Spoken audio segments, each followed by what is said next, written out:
So this week's Parsha is called Chaye Sarah, the life of Sarah, but it opens with her death. She is 127 when she dies in Hebron. And grieving, Abraham purchases a cave so that he can bury his wife and honor her memory. After decades of faithful wandering, this is the first land Abraham actually owns.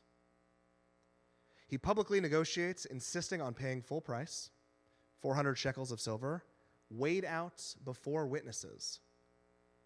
The 16th century Rabbi Ovadia Sforno explains that gifts can be taken back.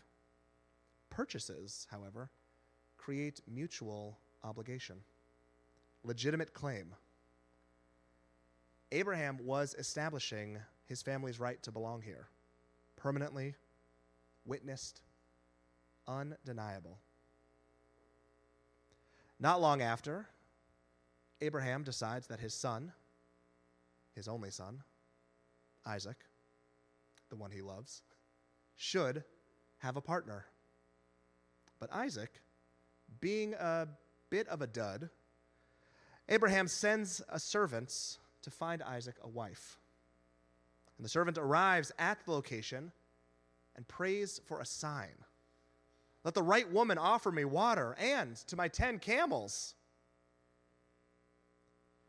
This is what biblical scholar Robert Alter identifies as a type scene in Torah. It's a story pattern that repeats with slight variations every time it shows up. This is the betrothal scene. A man travels to a foreign land, meets a woman at a well, draws water to show his strength, and the woman runs home, betrothal to follow. We see this with Jacob and Rachel. Jacob rolls away the massive stone and waters his uncle Laban's flock. We see this with Moses and Zipporah. Moses defends the daughters and waters their flock. And I would even be so bold as to suggest that the parting of the Sea of Reeds is a meeting at the well of sorts, since this is the first meeting of God and the Israelites, and not long after, they enter into a covenantal relationship for eternity. Then we get to Isaac and Rebekah. And I already mentioned that Isaac is a bit of a dud, but Torah flips the script entirely on these two. Before the servant finishes praying, Rebekah appears. She offers water to him and to his 10 camels. But Torah also tells us that she runs back and forth doing so, using her one jug. And just in case you were wondering, I already looked into the math of all of this. All right, so one camel can drink between 100 and 150 liters, about 25 to 40 gallons of water, which weighs about 220 to 440 pounds, depending on where it falls in there. On the low end, if each camel drank 100 liters of water, it would take an average 12 or 13-year-old, which is probably how old Rebekah actually is, it would take them transporting water via a singular clay jug, which is what Torah tells us she's using, about 100 trips over 5 hours to haul 264 gallons. That's roughly 2,200 pounds of water. All right?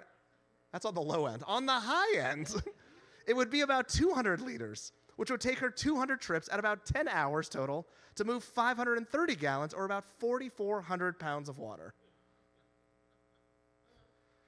Rebekah is essentially moving like a superhero, using inhuman speed to get around and inhuman strength to haul water enough for 10 camels.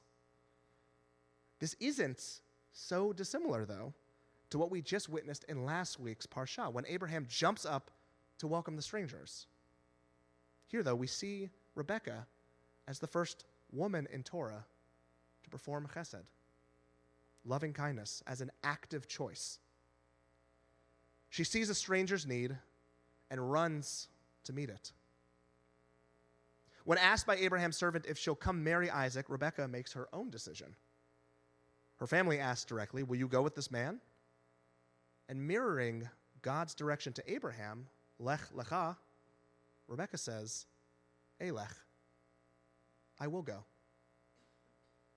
This is her choice.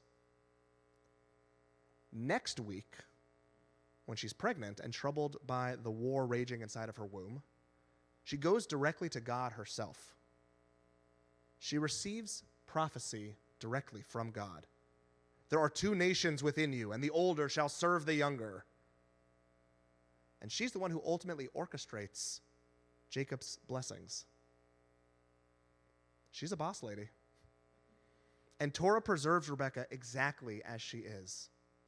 Strong, independent, decisive. Meanwhile, Isaac is just walking in the field, as Torah tells us. And some of our sages desperately try to argue that he's praying, but most of them say that he's wandering aimlessly. As I've already mentioned, he's a bit of a dud.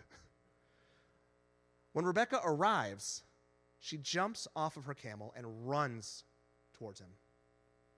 She initiates their relationship. And then Isaac brings her into his mother Sarah's tent. And of course, there's a lot to unpack about him still living in his mother's home. But what's really, really sweet is that Torah tells us that he finally feels comfort after his mother's death. And to be fair, Isaac has been through it. His brother was cast out of the community. He himself was bound to an altar, nearly sacrificed.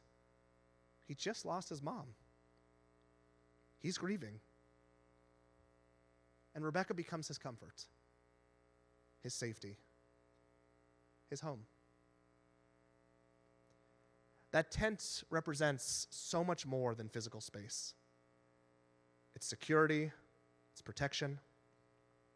It's the place where he can be vulnerable and know that he's held. And we all need that. A space where we can let our guard down, where we don't have to be strong or have answers, where someone sees us and says, "You're safe here." That's what Rebekah creates for Isaac. That's what we create when we show up with chesed. When we see someone's need and we run to meet it. When we offer comforts without judgment. We all have Rebekah in us. That part that takes initiative, makes decisions, runs to do what needs doing. And we all need what Isaac found in Sarah's tent, a place of comforts, of refuge. As we move into Shabbat, we're invited into our own sacred time and space, a place where we can stop doing, stop managing, stop carrying water, where we can simply be, held by community, comforted by tradition. In a moment, we'll sing Hashkivenu, asking God to shelter us, to spread over us a sukkah of peace, to grant us peace when we lie down, and to give us renewed energy so that we can rise back up. And the melody that we're about to use always feels like a nice warm blanket over this community. That's the gift of Shabbat. That's what Rebekah offered Isaac. And that's what we can offer each other when we create spaces of safety and belonging. Let's be both Rebekah, strong, capable, running towards chesed, and Isaac, not so much the dud parts, but be vulnerable, able to articulate when we're in need of comfort. Let's hold space for each other's full humanity. May this Shabbat be one of peace, be one of rest, and of renewed strength. Shabbat Shalom. Shabbat Shalom, Yasher Koach.